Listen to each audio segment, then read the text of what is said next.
My name is Carlos. I moved to Miami from Mexico, leaving behind not only Acapulco, but also the shadow of an artistic failure I experienced there. Here, in a small, stuffy workshop in Wynwood, I found my new altar, the restoration of antique dolls. This job required the precision, patience, and detachment I lacked in my former life as a painter. Here, I could fix someone else's mistakes, not my own. I believed that a doll, like a painting, had a soul, but that soul could be disciplined and confined within perfect porcelain. My current project was Isolde, a French Bru doll from the late 19th century, of incredible beauty and consequently incredible price. She belonged to a collector who demanded she be perfect, but Isolde was broken. The biggest issue was the eyes. They were made of clouded porcelain, and the left eye had a thin, noticeable crack. It ruined the perfection. I had to replace them while preserving historical accuracy. Working late, under a dim lamp, I carefully extracted the porcelain spheres. They were cold and heavy in my hand like two dead pebbles. I placed them on the workbench on a clean white cloth next to Isolde's head. The doll's empty eye sockets stared at the ceiling. I leaned over the head, preparing the space for the new eyes. The workshop was filled with a complete sticky Miami silence, broken only by the whirring of the old air conditioner. Click. A quiet, dry click came from my right. I raised my head sharply. Nothing had fallen. Nothing had moved. But I turned and saw it. The doll's eyes, lying on the cloth, were staring directly at me. Not up, not sideways. They were reoriented so their empty glass surface was focused on my face. I felt a cold sweat run down my spine. Reflections. It's just a trick of the light. I tried to convince myself that the lamp's reflection on the curved porcelain surface created the illusion of a gaze. But I knew the cloth had moved. I returned to work, trying to ignore them. Perhaps 30 seconds passed. I felt the physical pressure of a gaze on the back of my neck. I turned again. The eyes were tracking my movements. It was no longer just a focused reflection. It was active surveillance. I realized these eyes didn't see in the conventional sense, but they knew where I was. I composed myself. I had to finish. The faster I inserted the new eyes, the faster I would be rid of the old ones. I reached out and picked up the left eye, the one with the crack. And in that moment, as my fingers closed around the porcelain, I felt an unexpected warmth. The porcelain was warm and damp, like skin. I froze, holding the eye up to the light. And then right by my left ear came the most disgusting, dry, rustling whisper. "Don't fix me." I like being able to watch from two places at once. It wasn't a sound made by air. It was a sound born inside my head, but its tone was so alien and cold that my mind refused to process it. It was a feminine voice, high, porcelain, and malevolent. I dropped the eye.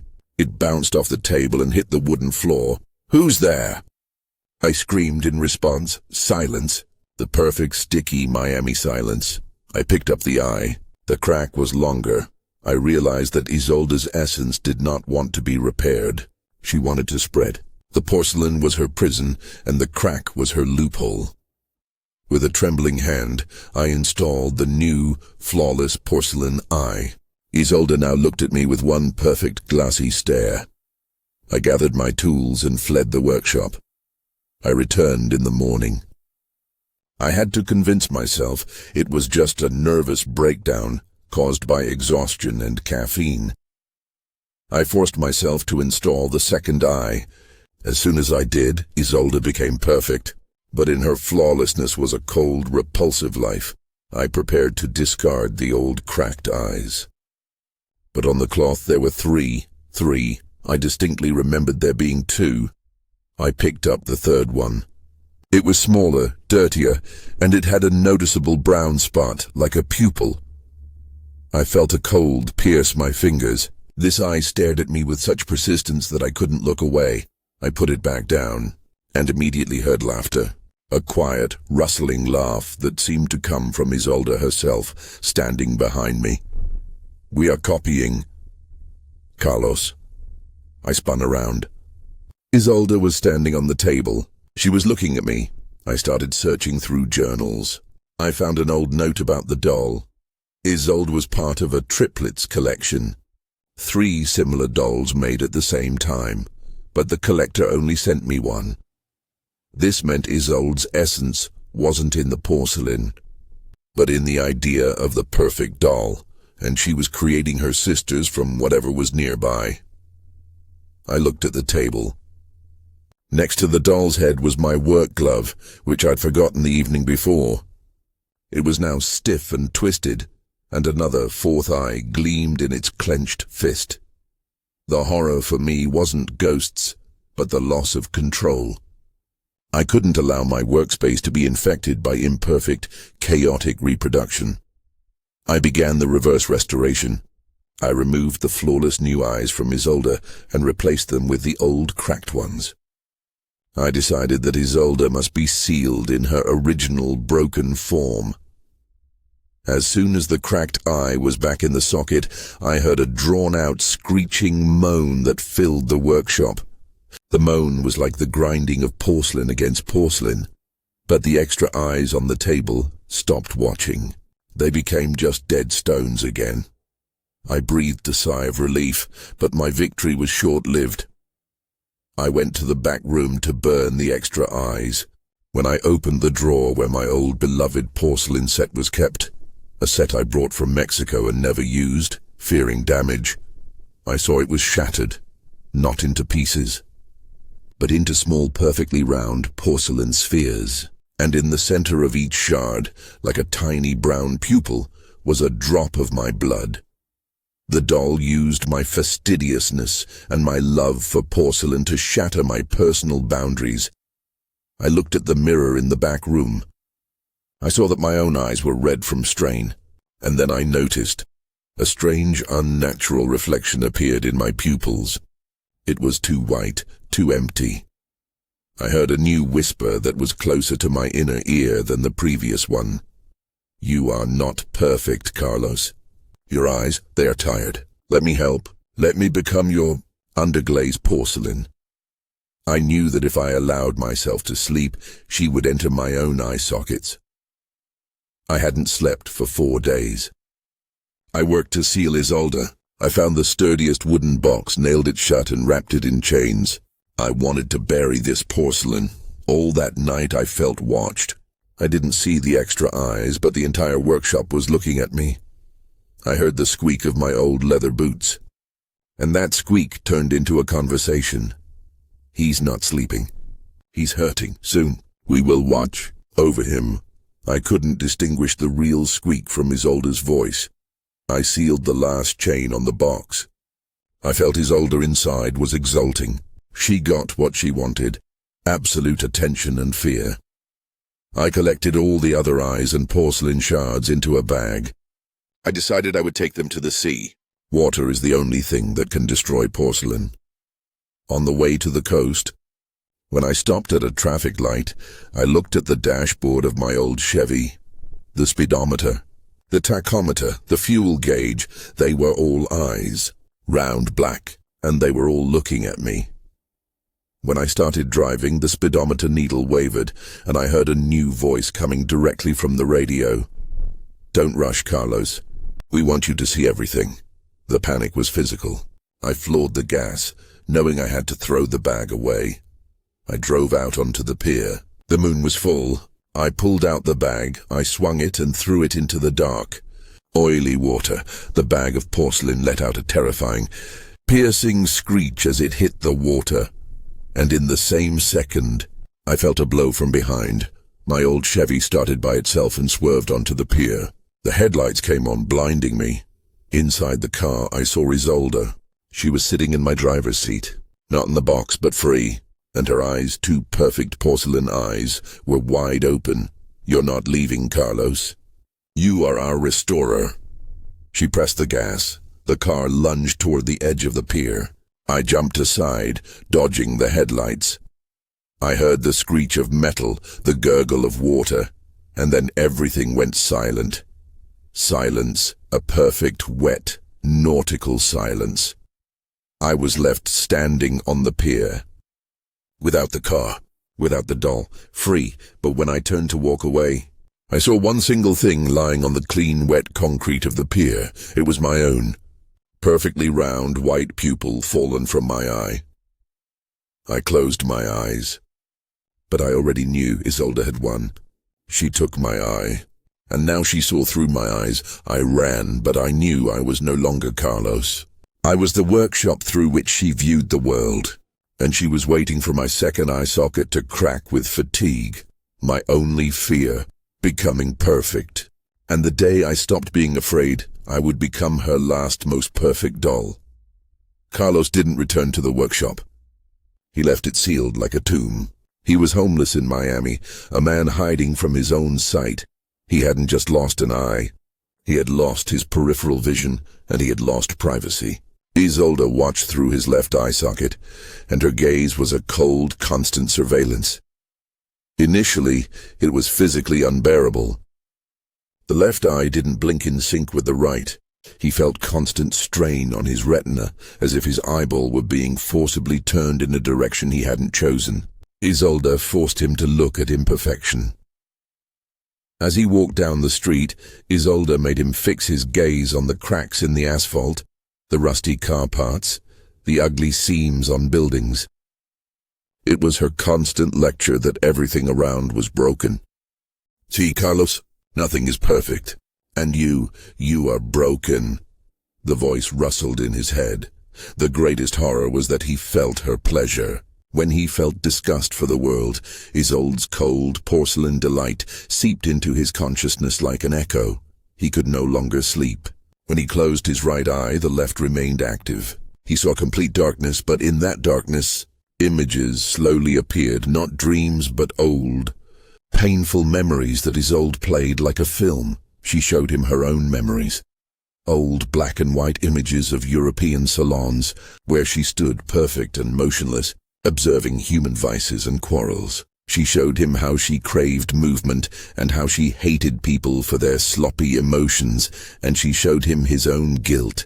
His guilt lay in his failure. He abandoned his family and wife in Mexico after his painting, his most ambitious creation, was publicly ridiculed by critics. Isolde projected that moment into his mind again and again. He saw the critics laughing, his dreams collapsing. You abandoned your imperfection, Carlos. You left your life unfinished, Isolde whispered. But I will finish you. I will make you perfect. Carlos knew Isolde's perfection was immobility and namelessness. He decided to attack her one vulnerability: porcelain. His plan was insane. He bought concentrated acid, the solvent he used to clean old brushes. He went to an abandoned warehouse. He took out a mirror and looked at himself. His left eye was slightly turned outward. It was motionless, and the pupil was too black for a human eye. Do you see me? Carlos croaked, looking into the mirror. The answer came instantly in a cold, arrogant whisper. I see your fear. It looks very good, Carlos. Your skin is an excellent canvas. Carlos took the acid. He knew it would cause him hellish pain, possibly blind him forever. But pain was his only weapon of reality. You won't make me perfect. You will remain broken, he screamed. He brought the vial to his face.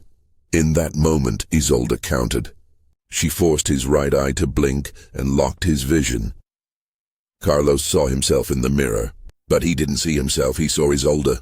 Her face, porcelain and flawless, grew out of his skin like a tumor. She was looking through his eyes. You cannot hurt me, Carlos. I am already where you can never reach. He couldn't pour the acid. His hand, controlled by Isolde, trembled.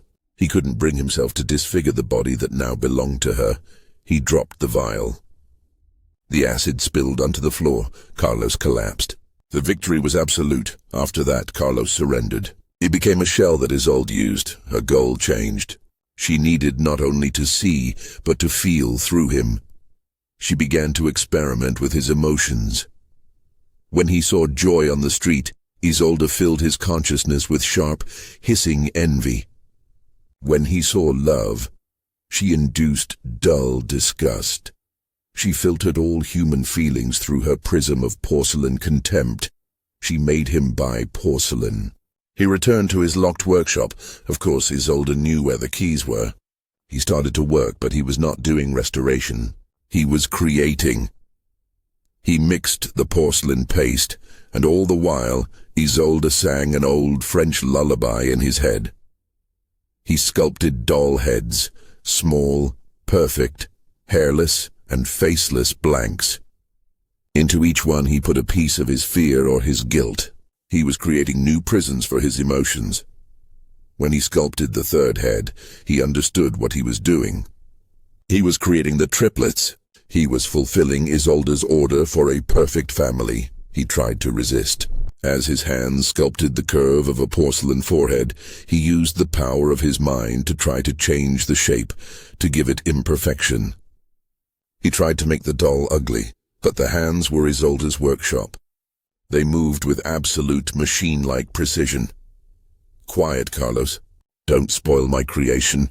Isolde's voice now sounded contented and soft. He finished 2 heads. Now he had to make the third, but having finished the second, he stopped feeling pain. He stopped feeling fear. The emotions had dried up. He looked at his hands. They were covered in white porcelain dust. He realized that Isolde had taken his emotions and sealed them in the porcelain. Now he was empty. He was the perfectly clean canvas for her further art. He picked up the third blank. It was warm. He knew this head was intended for his soul. Carlos sat at the table, holding the third, warm porcelain head in his hands. He was absolutely calm. This was the true horror. He realized that his last, most important crack was the memory of Jimmy, his friend whom he failed to save from the water. This was the root cause of his fear. He closed his right eye. The left one, Isolde's eye, opened in the darkness. Her triumphant, chilling laughter rang in his head. "Now you are empty, Carlos. Perfect. Now you are ready for the final scene." He brought the porcelain head to his face. His hands, his own hands, were about to press it to his face to complete the transformation. But in that moment, in the last, cold corner of his mind, Carlos remembered one single image. Not the image of Jimmy, but the image of his wife, Anna.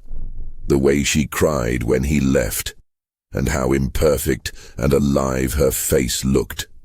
In that imperfect pain was a strength that Isolde could not control. Carlos exerted the last remaining spark of will in him.